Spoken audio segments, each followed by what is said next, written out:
Surviving in a non-permissive environment can be incredibly challenging, and if you've done any amount of combat survival, you'll know that a lot of the things that we need to do to survive in the wilderness either transgress noise discipline or fire discipline, and we have to make some plans in order to ensure that we can survive without being detected in that environment. So today I'm going to show you how you can dig a Dakota Fire Pit and cook your food anaerobically. It doesn't help, you conceal your fire and then you do open fire cooking over it, and all of the smell from your food actually just gives away your location because you've made such a nice meal that you've attracted everyone in the area's attention, so that you're not betraying your location to anybody who's looking for you.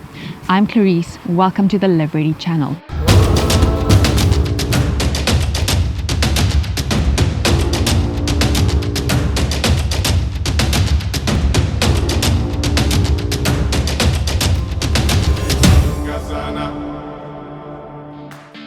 This was Mama's stick. I'm not going to play with it now. It's finished now. It's finished now. That's my one too. All of these sticks belong to me. My stick. This is also my stick. Alright, so Hunter and I are having a minor disagreement about whose stick is whose. Yeah, but we need some tools in order to do this, because you probably are not going to be carrying a shovel. You can get away with a stick that I've just sharpened the end of, and something like your canteen cup. So you just kind of want something to break the ground. Don't take it, it's mine.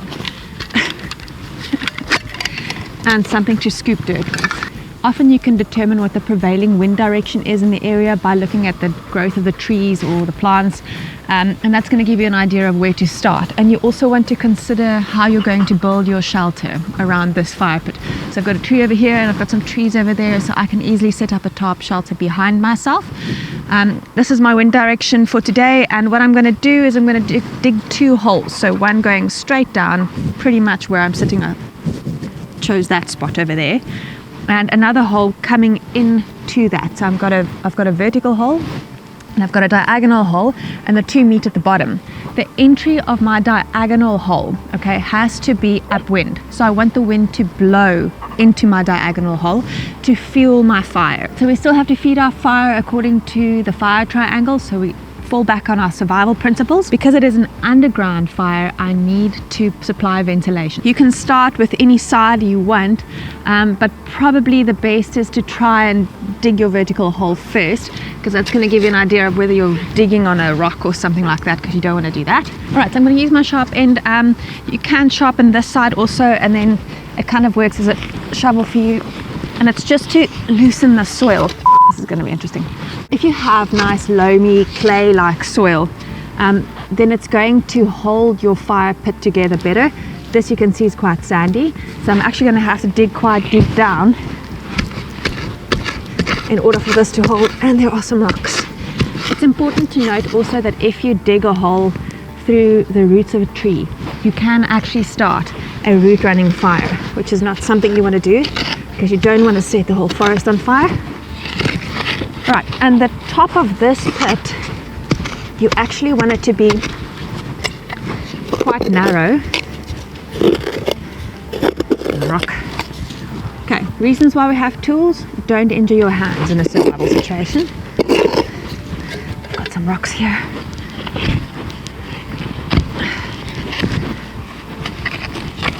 And whatever rocks do come out of the ground, you can use to support the structure of your fire pit. Getting there.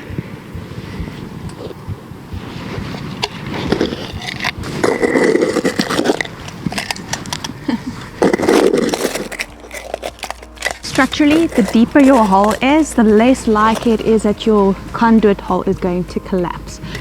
It's about, yeah, it's just past my elbow deep, which is sufficient.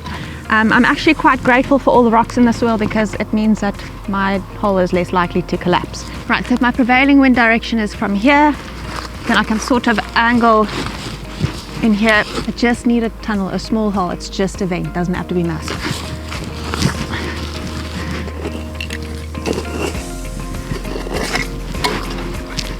Hey, it's not an easy job.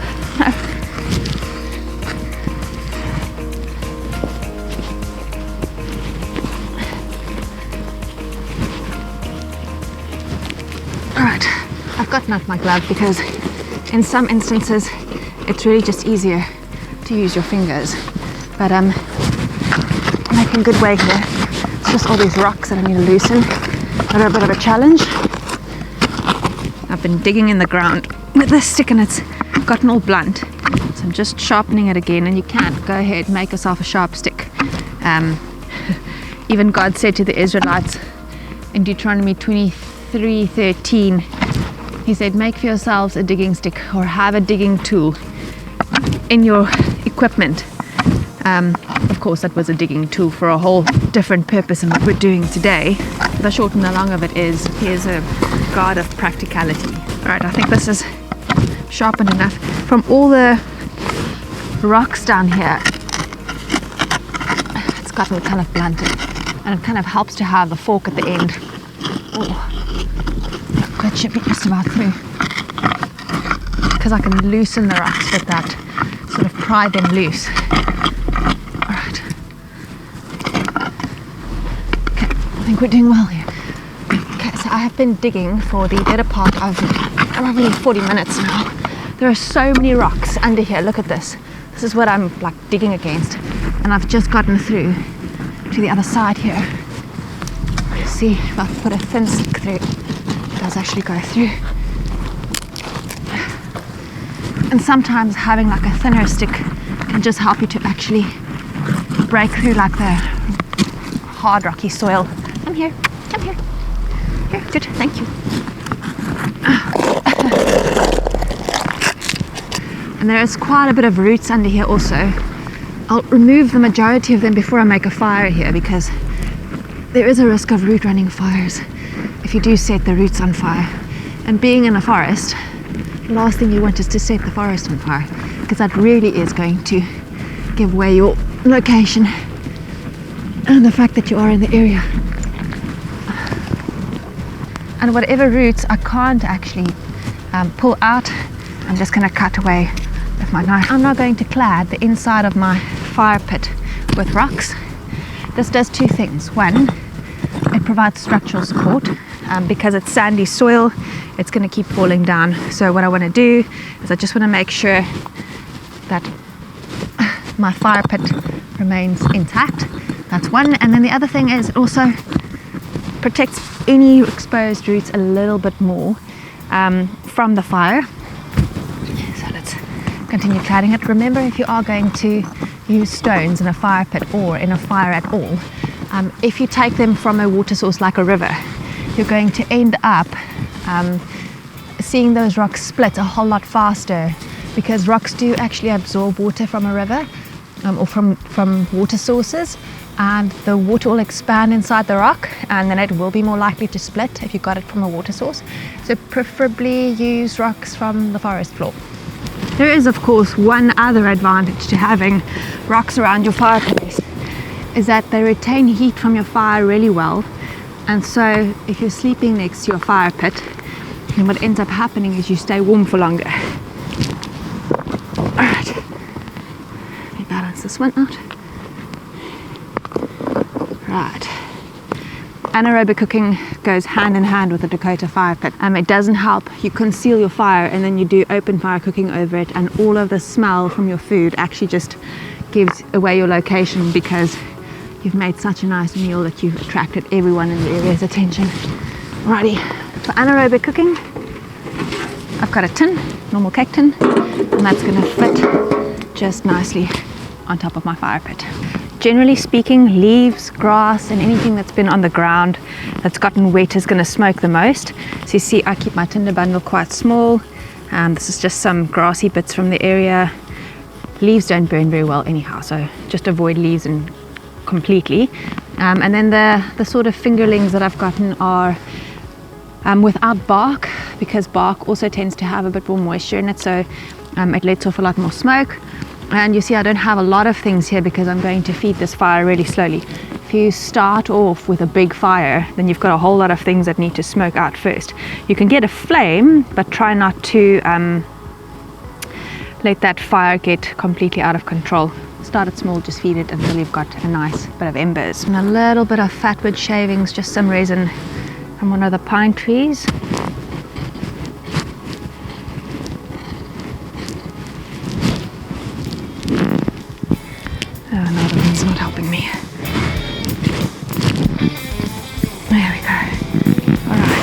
I can move my tinder bundle into my hole. Yep, and it burns nicely down there. And all I need to do is keep that flame going. All right. So because I've used dry materials, I did not get a lot of smoke. This is too big, by the way, for a concealed fire. If you were doing this at night, then you would actually be emanating quite a bit of light from your fire. The other advantage of a Dakota Fire Pit is it hides the fire. It hides the light. All right, so I'm just placing a few branches over it. That will help to disperse any smoke that does come from my fire. And the idea with the Dakota Fire Pit is that you stoke the fire from this side as the wind comes in, so you can also add kindling to your fire and blow on it too.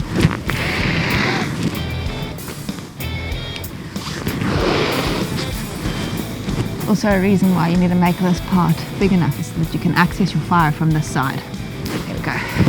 Now that I don't need to disperse any smoke anymore, my tin is nice and warm. I can go ahead and cook in my tin, and you can see there's like a minimal amount of smoke that's coming out of here. And there's my fire on the inside. Okay. The idea behind anaerobic cooking is exactly the same as when we make char cloth. For char cloth, we cook, or basically process material in an anaerobic environment. And then consider noise discipline as well. So if you are cooking in a tin, just note that it does make a sound. All right.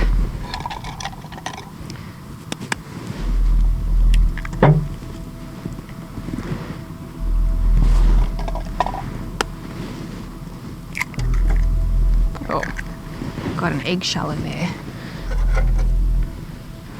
Okay, eggshell out. All the leaves out. And you can see my egg is starting to cook, which means that it's going to give off a smell shortly as well. So what I do is I just close it up.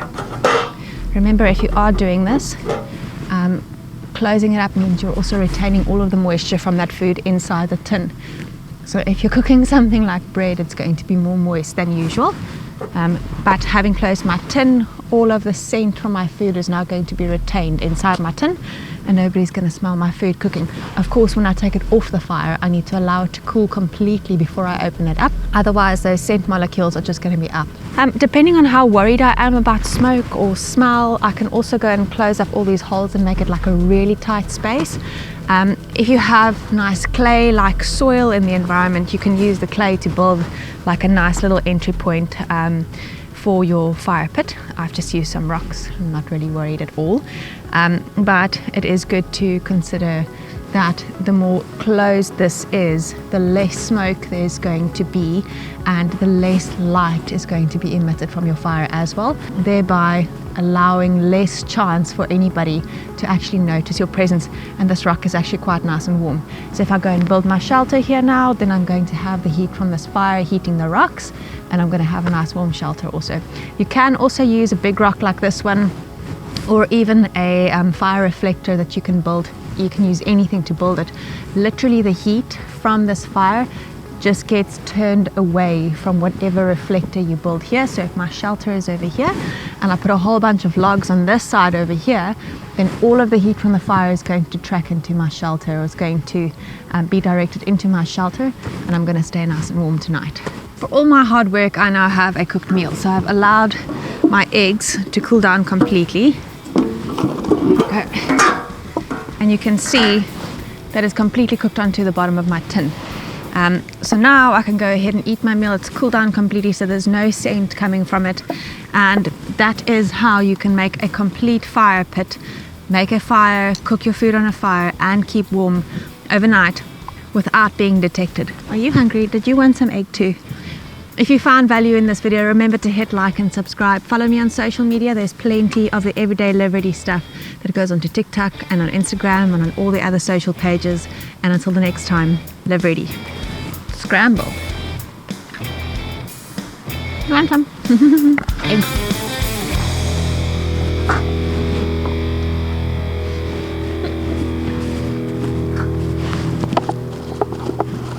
It's a hunter's egg now.